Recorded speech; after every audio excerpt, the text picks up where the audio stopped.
Sa Makatangala, Los Baños, Laguna ng aking pasyalan sa office ng UST kay Raming Kawayan.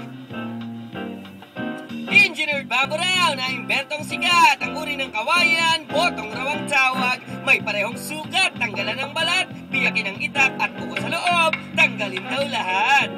Sa kumukulong tubig ay palalambutin, tsaka ipapasok sa flattening machine. At sa parang katam upang pakinisin, ididikit ng glue, tsaka iipitin.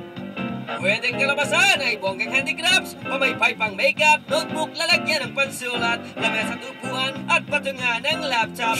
Eco-friendly na kawayan, effective talaga kung saan lumabas, si malakas at maganda. Naibig niyo po sabihin, kayo po yung nasa loob ng kawayan kanina? Oo, kasi ang tunay na kagandahan, nasa loob at wala sa labas. Kaya wag na po kayong lalabas. Ang saya ng kawayan ay di mapantayan sa atin naman pong aksyon sa kasaysayan.